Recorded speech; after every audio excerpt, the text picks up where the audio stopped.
Hello again, this is Sports Betting Whale, Wednesday, May 17th, 2017. Thanks again for joining me on the YouTube channel. Got a lot to discuss today. I want to recap yesterday to start with. Recapping yesterday, we had 12 games total, hit 11, lost 1. We were 2-1 on the straight picks, which kind of lucky, hitting 11 out of 12 and happened to have one of the losers on the straight picks, but still winning in all categories. We won on the first halves, we won on the straight bets, and won on the round robins, and won on the parlays. We hit both 8-unit NBA parlays incredibly easily with the Golden State Warriors and over first half and Warriors for the game. That was a classic hard-fought loss situation. One of the things that we've talked about in videos before, it's an extremely high-performing trend. If a underdog is winning and winning big most of the game and then lose at the end and plays the same team again the next time they play, they'll get blown out. And yesterday was a perfect example of that. San Antonio was up by 25 or 28 points in game 1. Golden State came back and beat them by 2 points in game 1. Come back game 2, there's not a spread big enough. It was very likely to be a 30 to 40 point blowout, and it was right out of the gate. Sorry you guys didn't get a sweat out of that, because there was nothing to sweat. The Golden State killed them from the tip-off. So if you like easy games, that was two extremely easy parlays for you. Also hit 4 out of 4 on a baseball round robin, and hit 3 out of 4 on another baseball round robin, for a total of plus 106.44 units on the day, not including the profits from the straight bets and not including the profits from the first 5 innings and half times, straight bets. As you see, these are the tickets I played for yesterday's games. And so far in May, everyone's up 347 units, and I'm up 52,269.22 to be exact. And you can certainly follow all that through the whaletracker.com. So far, today's the winningest point we've had in May. And again, you can see all of the action, blow by blow, win, lose, or draw on the whaletracker.com. Today, I'll be talking about pitching matchups and how that information can play in handicapping baseball. But before doing so, I'd like to read just some of the success stories that have been coming in with the people and they're following the whale since we've been tracking everything on May 1st, some even sooner than that. Samir said, "The whale is a badass. Happy to be with you on this journey. I don't know how much to put in on the single bets either. I haven't had to deposit since mid-April. Proud of that." Answer for you, Samir, it's a separate bankroll for the half times and for the straight up bets, and you have the pool just like you do on the round robin. And generally, unless we're getting extremely hot, we're recommending a standard 10 units, which is 10% of the beginning daily bankroll on both the straight bets and on the first halves and the first 5 innings. I don't know if you've noticed, but been on one heck of a streak on the half times and the first 5 innings the last few weeks, up hundreds and hundreds of units as well on that. So please, if you have the opportunity, take advantage of all the systems that we're presenting to you. They're all profitable. Ron, I've been doing well with the picks. My bankroll has gone up since the beginning and would have been better if some of the close games would have hit. I can see how you can win lots of money with this system with a small risk. Keep up the good work and let's win big. Paul, overall in May, the whale has shown what has made him a great handicapper, and now with the addition of straight picks, I'm ecstatic to see what's ahead for the rest of the baseball season. Efren, as far as the whale picks, I love him. I love the guy. I love you guys. Mean the world to me, and truly deep from my heart, I appreciate you guys helping me. I thank you and the whale for all and hope to stay with you guys for the long run. Kenny, I do really like this system. Looking forward to some big runs of days like yesterday. Jason M. I'm just going to say that this is going really good so far. I'm only able to do $5 unit right now, but as you keep building my bankroll, I'll be able to do more.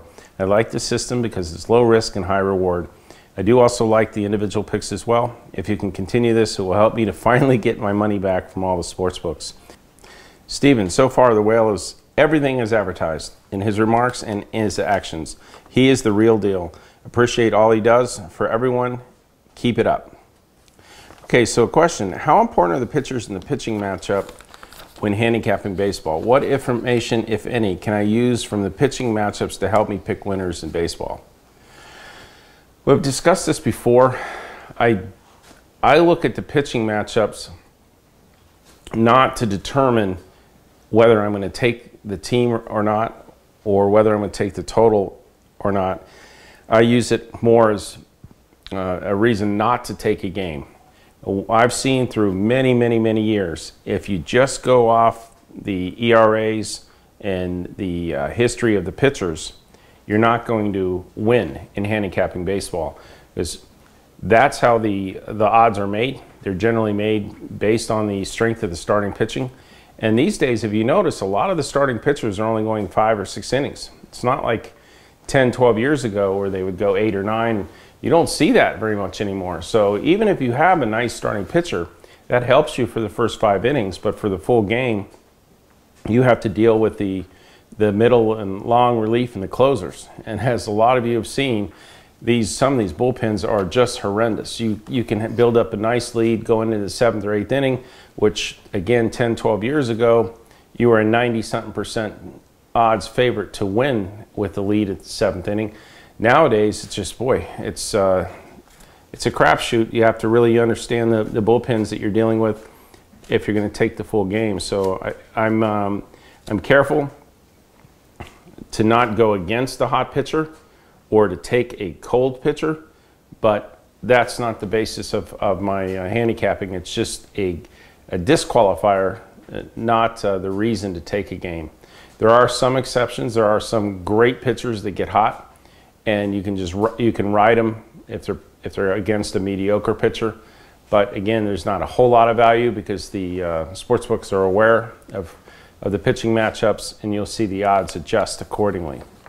Hope that helps answer the question for you. Today, we have same kind of combinations. We've got 2 round robins in baseball, and we have 2 team parlays in basketball. In baseball, we're going to take the over on 956 Pittsburgh Pirates. We're going to take the side on the Milwaukee Brewers, 959, the over on the Brewers, 959, and the Detroit Tigers, 964. We're recommending 3s and a 4, 3 units each for a total of 15. That's 956 over on Pittsburgh, 959 Milwaukee, 959 over on Milwaukee, 964 Detroit. Second baseball round robin, 3s and a 4, recommended at 3, total of 15. Over on Seattle, 970, 971 Toronto, 976 Texas, 980 St. Louis. That's 970 over, 971 Toronto, 976 Texas, 980 St. Louis. In basketball, we're going to go with a couple of 2-teamers, just like we did last night. We're going to take 721 Cleveland and over, and we're going to take the halftime 1721 Cleveland and over, recommending 10 units on both 2-team parlays. Well, again, under this system, you see that we risk smaller amounts to hit higher amounts, and if we hit one group a day, we're ahead. If we hit multiple groups like we did yesterday, we go way ahead. So it's a great system. I'm getting more and more confident in my handicapping abilities right now. I'm zeroing in on them. A lot of the games that I'm thinking about taking, I like them, but not good enough to throw into a round robin or into a straight bet. Those have been hitting a lot lately too. So yesterday was almost a rack the board situation. We hit 11 out of 12. I'm looking forward to showing you some 12 out of 12s or some 16 out of 16 days coming up. So continue to stick with it. Don't get emotional about it. It's fun to win, but I really don't want anyone to get too down when we have a couple of bad days, because that's just the nature of this system. I take a lot of plays. I put us in action. It really refines my handicapping abilities, because every time I take a play, I'm really analyzing whether it was the right pick or not and why. And that just continues to make me sharper as I go. So thanks a lot again for joining us here on the YouTube channel. Look forward to seeing you again soon, and hope we keep a nice winning streak going. I feel very confident we will. Thank you. Going forward, I'll continue to release all of my daily picks to you for free if you text me or subscribe to my mailing list. So make sure to text me or subscribe to my free mailing list so I can continue sending you all of my picks every day. I've made tens of millions of dollars betting on sports over the years, and now I'm finally breaking my secret so that you too can share in my success. All you have to do is either click on the link in the description of this video or send me a text message to my phone number at 702-462-1135. If you're texting me from outside the United States, add the +1, so it's +1 702-462-1135. I will begin texting and emailing you with all of my daily picks whenever they come up. Remember, subscribing to my mailing list is 100% free, no strings attached. And every day that you're not a subscriber to my free mailing list is another day that you may have missed out on one of my devastating winning runs. So be sure to click on the link in the description of this video or send me a text at 702-462-1135, or if you're outside of the United States, +1 702-462-1135 to join my mailing list today, 100% free. And you'll be the first to know when I release my killer picks every single day. Again, 100% free.